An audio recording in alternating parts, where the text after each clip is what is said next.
Can you cut shadow foam with a laser? Now, in this video, we're going to answer that question and we're going to do it with 3 different types of laser. So, the first one, a bit unusual, but it's the first thing that comes to mind when I think laser, which is the classic laser pen. Now, this is probably the most powerful, readily available laser pen. It's the most powerful one I could find on Amazon and eBay. It's 50 watts, it's bright blue, you have to wear glasses when you're using it, and it does, start fires, and it can pop a balloon and all that good stuff. So if you've never seen one of these, there's loads of videos on the internet of these powerful lasers, and we'll try that on shadow foam. Second up, we've got a XTool M1, which is the same technology as this. It's a diode laser, 10 watt diode laser. And then from there, we're going to move to a big old HPC CO2 laser, which is much more powerful, and we'll see what results we get with that. So let's start off with the laser pen. Can this cut shadow foam? So we'll put a tool on the foam, start her up, and cut round it. And I know, because we've already tested this a little bit, it does melt the foam. So if you've got the patience, you can get a result from it, albeit scruffy. But it does give me real James Bond evil villain vibes, especially cutting in between the legs of this set of pliers. Do you expect me to talk? No, Mr. Bond, I expect you to die. Right, so I was at that for a good 10 minutes, and it's safe to say it can cut foam, but you wouldn't want to cut foam with it because it took flipping ages to just about get a melted outline. But it's pretty powerful, surprised me. Now it says it's 50 watt, but I don't believe that because it also says a bunch of other powers and it doesn't say on the listing. But we will put the link to this in the description, so you can go and check that out if you're interested in one. But it was powerful enough to melt the foam, but obviously you wouldn't want to do it. It's far quicker to just use a scalpel out of one of our cutting kits available at shadowfoam.com and just cut around it. That'd be far quicker. But a laser pen can cut foam, but you wouldn't want to cut foam with it. Next up is the XTool M1. Let's check that out. Right, so this is the XTool M1 Pro. It's been sent to us by XTool to test out. And the main thing we want to test it on is cutting shadow foam, right? So before we start cutting shadow foam with it, let me just tell you what it is. So I'm not super technical. I quite like the old-fashioned using your hands, cutting things out with a scalpel. You see the videos, everything I do is pretty much the old-fashioned way. But I understand this. Basically, it is a 2-in-1 machine, so it's a 10 watt CNC diode, so it's not got a CO2 tube. The problem with CO2 tubes is they only have a certain lifespan and they're expensive to replace. This is a diode laser, so it'll last forever basically. They've got a much longer lifespan. It's not as powerful, but these machines are getting more and more and more powerful, and this 10 watt, it surprised me what it can do. It's got a blade on there, so it's a CNC laser and it's also a CNC cutter, and it can cut vinyl and it can cut other materials. It can do slate, it can do plywood, it can do these little metal dog tags, it can cut through leather and card, and it's quite a quick and efficient machine. None of the jobs that we've done with it have taken more than 15 minutes, and also the efficiency and the time it takes, it does make for a really good bit of kit to add to your home workshop. So all that being said, what we want to know is, can it cut shadow foam? Well, here's a 50mm piece of blue shadow foam. Let's stick it in there, close the lid. I've got a tool here. This is a Nipex multi-tool. I love it. So we've already taken a photo of this, which has given us a 3D outline. Now, all you basically need is a DXF. That is the key. If you need to remember anything, it's DXF file. Now, there's loads of ways of creating a DXF file. We've just basically taken a photo, imported it into Photoshop, and then we've converted that into a DXF file, which just gives me an outline. We then import it into this software here, which is the XTool Creative Space, and it comes free with the machine, and it's fantastic software. And essentially, we lay it over the top of the image. We're gonna select laser flat. We're gonna set the depth, which is 50mm, and let's give it a go. Start. And it's telling me it's gonna take 8 minutes to do that design.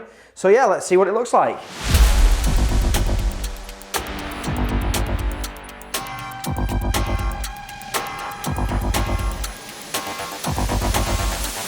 So there we go, that is it all peeled back, and it's literally done a really nice profile, which is the perfect size. It's just not gone down quite deep enough. So if I wanted to go deeper though, I could just use the scalpel, go around the edge, and then peel back another layer, but it kind of defeats the object really. But let's try a logo.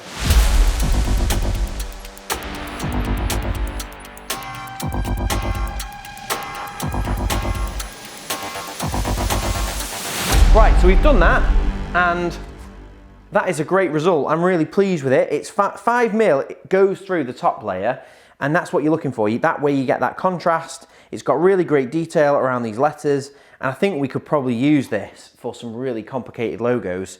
So I'm really happy with that. But now we're going to move on to a bigger, beastier looking laser. This is a CO2 laser. Let's go and check it out. Right then, so this is the big laser I was talking about. This is the HPC Laser, and it's the LS1290, and it's the same model that Colin's got, so I think he maybe saw ours and went and got his own. But it's a really kind of versatile machine as well, in the fact that it's a 1.2 meter by 900mm bed. So that's why we brought it, because you can get like an 8 foot by 4 foot sheet of anything, which most things come in 8 foot by 4 foot sizes, cut it in half and slap it on here, which is pretty good. Well, cut it into thirds actually, not quite half, but the width is the main thing. So we open it up, I've got a piece of shadow foam material here, which can go inside. So the key thing with this is it doesn't have the camera and the automatic alignment that the XTool machine has. So essentially, when you put a piece of material in, you have to kind of make sure it's square, otherwise the items that you cut won't be square. And then you have to line up the laser on the top right corner of the material. So there's a little laser, a little dot, you line it up to the top right corner, and then the bed on this is adjustable, it moves up and down. So you have to use a little 41mm cube. You get one of these with a machine, but you can cut loads, and it's like a little 41mm spacer. That's basically to make sure that the focal height is set. So obviously the XTool one removes all of that fuss. You don't have to worry about setting the bed height, you don't have to worry about the focal length, it automatically does that. You don't have to worry about squaring things up, but this is more powerful. So give with one hand, take away with the other. You know, it's a balancing act, isn't it? So this is a more powerful machine. Now, if we set it on full power on 30mm foam, you'll see this happens. It cuts all the way through and it blasts out the back, and you get a bit of a rough finish. And obviously that's not what shadow foam's about really. We never really cut all the way through. Maybe for power tools, but 9 times out of 10 when you're cutting hand tools, you just want to cut so far through it and then peel the foam back. So that's a little sample test we did. Because it's a bigger machine, we'll do a few more tools. So we'll do the same set of Nipex pliers we did on the XTool, but we'll also do a spanner and a nut spinner. So that's a piece of foam. Close the lid. We can load up the design on here. So it uses laser script. Now we set this at 30 speed and 40 power. We can bring in the DXF, exactly the same file type as we used on the XTool, just DXF files. And there we go. Then this is connected via USB to the laptop. We can just send that over to the machine, and then we can start it running. And that shouldn't take too long, should only take a few minutes, and we'll see what it looks like.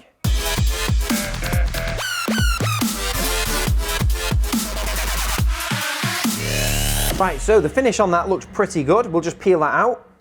Yeah, and you can see it's gone down deep enough on all 3 items there, so I'm pretty happy with that. It's gone down about 15–20mm. So we can peel it out, same as we would with if we were just cutting it with a scalpel. You just push your finger down one end and then pull the foam back towards you, part in the layers, and you can see we've got 3 nice slots there, and those tools all fit perfectly. And that, I think that pretty much tells you what you want to know, which is the answer to the question, can a laser cut foam? Well, the answer is yes, and you can get a fantastic result as well. But a lot of it comes down to the DXF file and how you scan the tool. So when I'm doing this with a scalpel, I get it right first time every time. I mean, there's practice to that, but it doesn't take too much practice to be able to get a perfect profile. With doing DXF files and stuff like that, you might get a slightly glitched outline, or it might be a bit too big or a bit too small. So there is a little bit of trial and error to get the perfect shapes. So that can cost you a little bit of material, cost you a little bit of time, but let's say you're doing the same shape multiple times, then doing it with a laser does make a lot of sense. Also, you have to have the right power. So we saw there on the XTool machine, we've got 10 watts of power, and it was enough to go down about 5–6 mil. Now, if we did a couple more passes, I reckon we could go a little bit deeper, but you are limited because of the power of the laser. Now this is an 80 watt machine. Now HPC do even more powerful machines. I think they do this up to 130 watt CO2 laser, so you'd be able to blast all the way through. Now one thing to note if you are looking at getting a laser or cutting shadow foam with it, is that you have various focal lengths.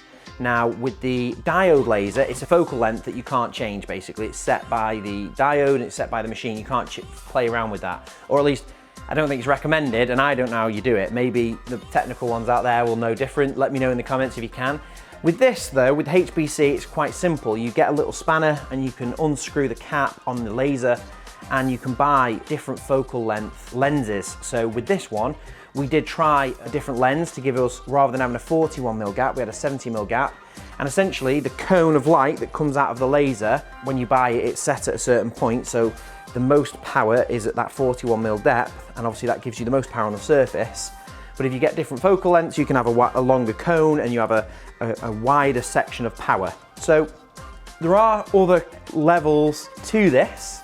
And I think if you're interested, let me know in the comments. We could head over. HPC have invited us up to their headquarters and said we can go and spend the day with them there and learn how to get an even better result from a laser CNC.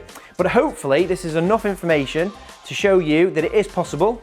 There's a little bit of learning to be done, there's a little bit of trial and error to be done, but lasers can cut foam, they can cut foam really well, and they can cut it safely. You've just got to make sure, like everything, it's well ventilated. Now, just as a final note, shadow foam is 100% polyethylene. There is nothing else in it, so it's entirely safe to cut because there's no fumes that come off it that are noxious.